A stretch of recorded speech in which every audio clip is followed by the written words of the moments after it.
In this video today, we are going to play with some clay and we are going to make some lips, and then we are going to draw what we see.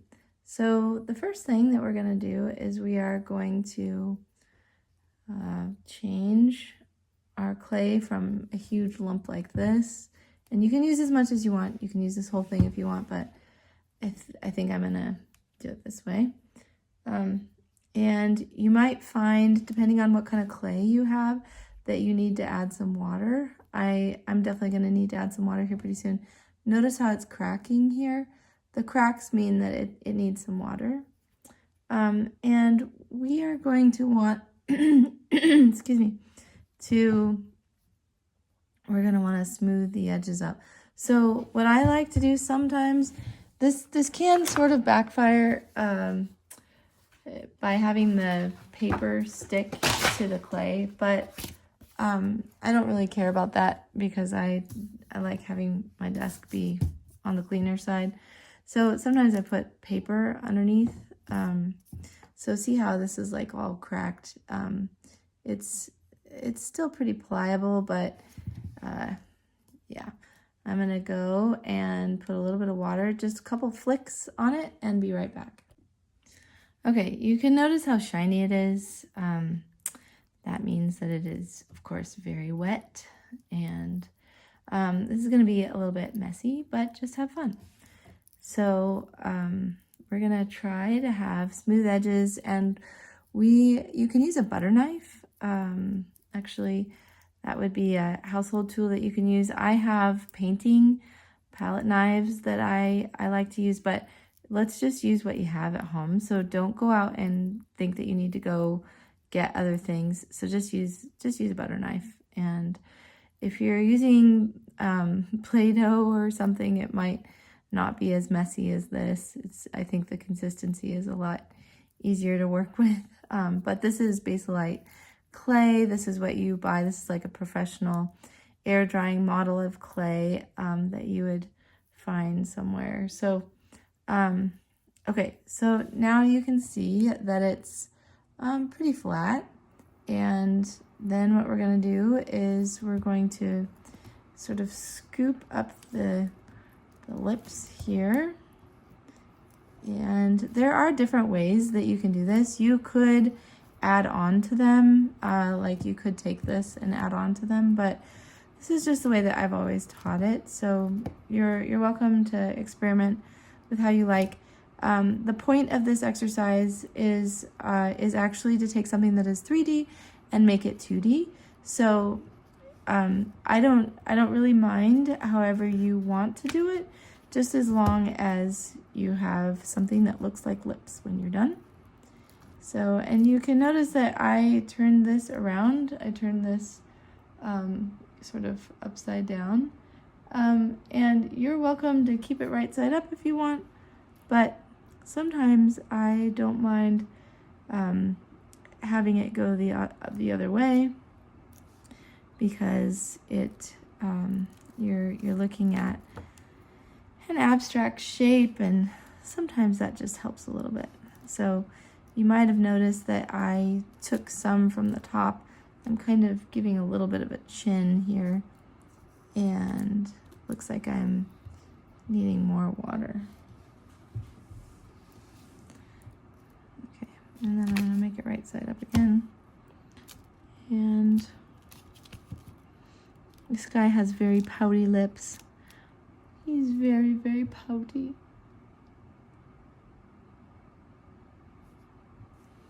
So we want to cut this here, and I'm going to make it here. And it goes up, and this goes down.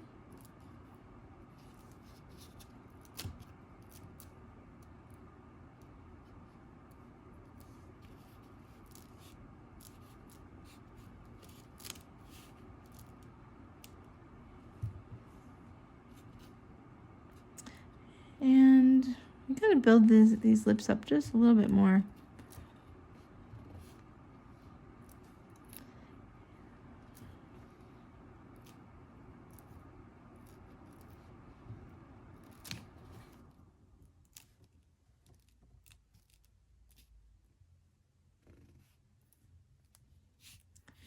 don't feel like you need to rush this. Don't feel like you have to finish this in 2 minutes.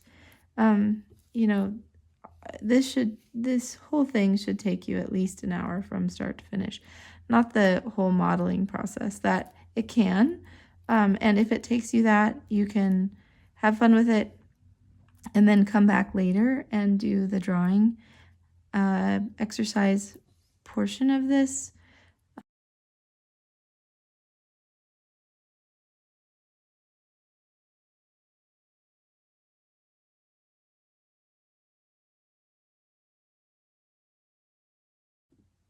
Okay, I've worked on this for a minute, and it's okay. This is a drawing class and not a clay class, not a sculpting class. I cannot say I'm an expert in sculpting. So so go ahead and just keep doing it until you're comfortable with it. The idea is to have something to draw. So and you can tell I snuck in a little tiny piece of the nose, but it's not all of it, because whatever you put on here is what you have to draw. So if you put an entire face on there, you have to draw an entire face. So this is very funny. This is my funny face. And so now we're gonna start drawing it.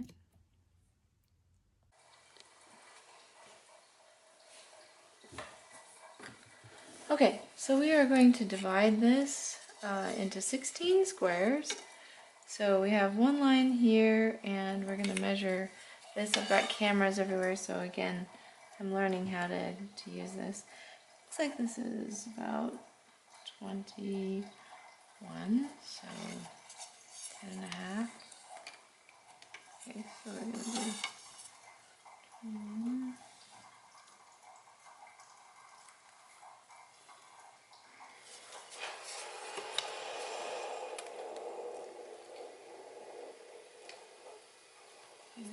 I'm going to measure again because I don't know if that looks right.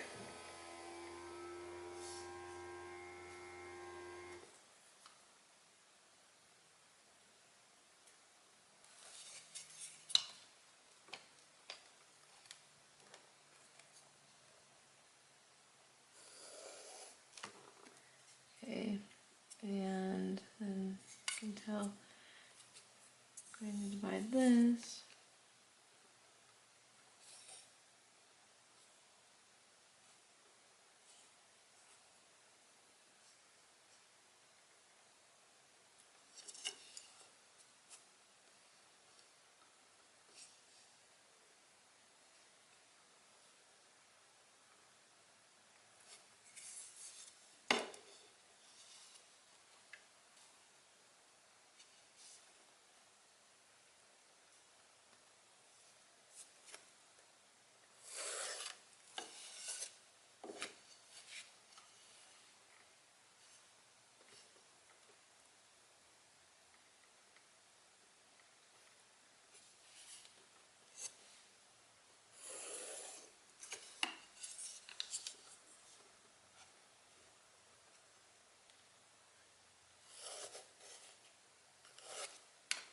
Whoop. That's not quite right, is it? I got all my stuff hanging out everywhere, bumping my ruler.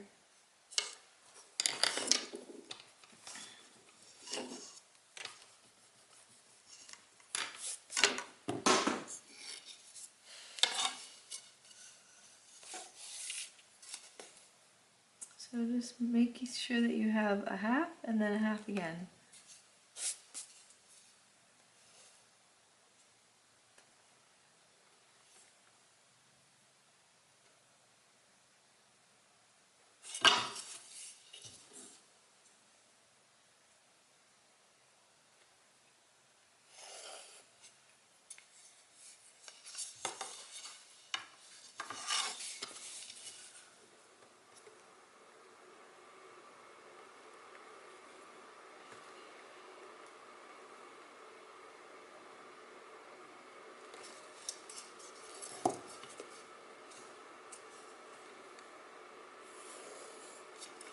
Okay, so we have a grid, and we're gonna get started on the grid.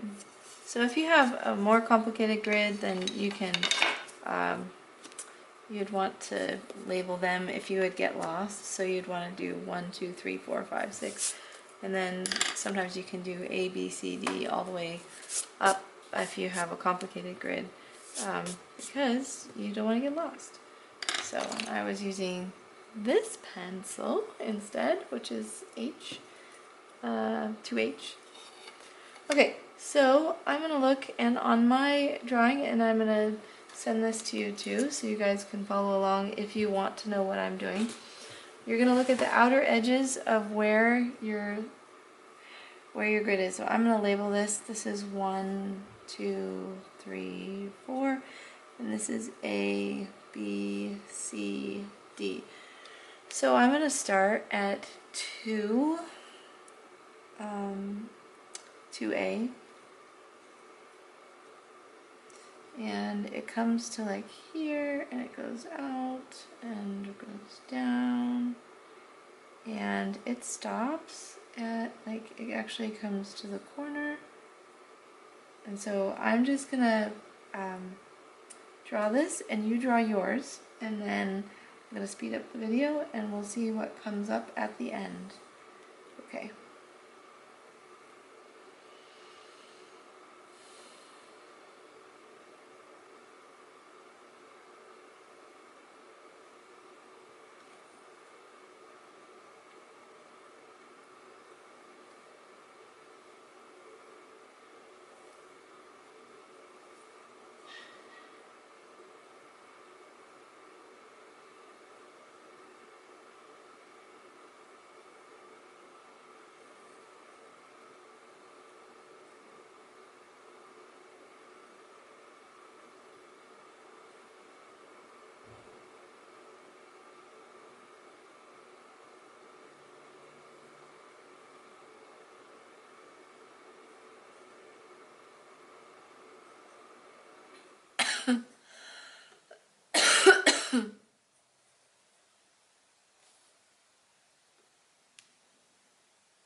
Notice how the shadow is, in my drawing, is right above the line of the middle of the two lips. So you'll want to look at where that is for you.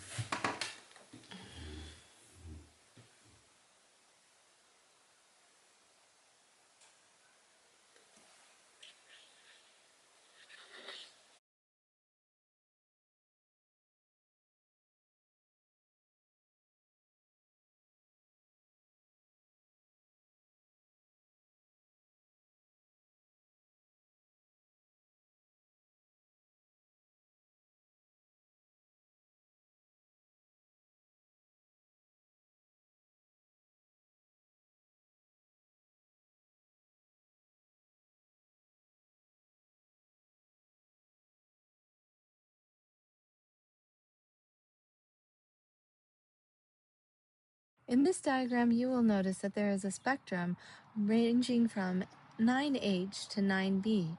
The pencils are classified by their softness and their hardness.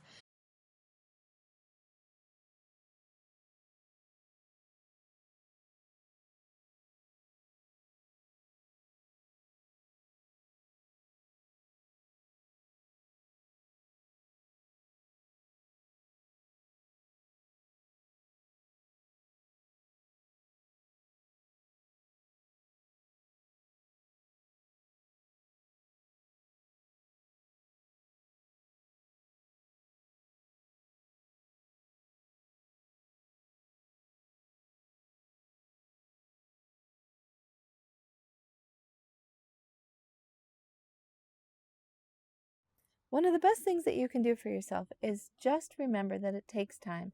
Anything worth doing is worth taking your time to do it well.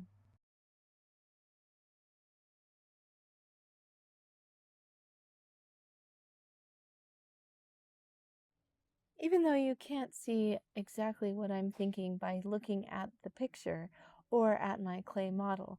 What I'm doing is I'm analyzing every square and I'm trying to find the middle, the ends, and the diagonals of every square, and in reference to how my clay would fit within that square or grid.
I can't tell you how many times I begin a process and think, oh, this is looking nothing like what I need it to. And I just keep on being faithful with what I see, and then eventually it actually comes to life. Usually, what happens is it's a system of value change that actually brings the image forward and the volume of the image forward by the difference of dark and light. So if you at first you notice that your lines are correct on your grid, but things don't seem to look exactly like what they do in your model, then consider that it's a value issue and not necessarily a line or shape issue.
You've heard that song, right? Just keep swimming, just keep swimming. That's what you do. And eventually, you swim to some way unknown place that's just amazing.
Do you notice the line right down my paper?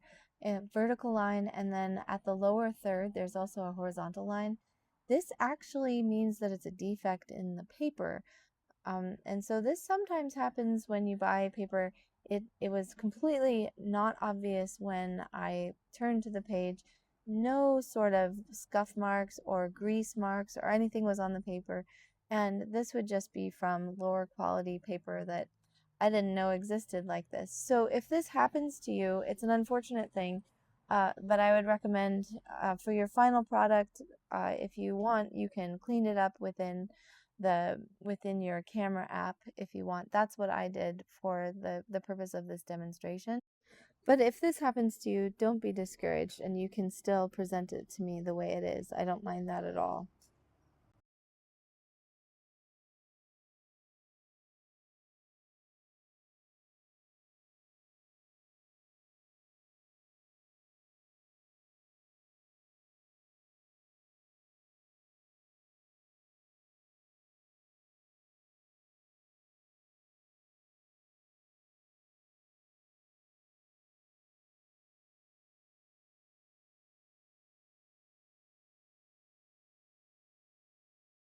Thank you so much for watching my video. Please give me comments and give me feedback on how I can make them better.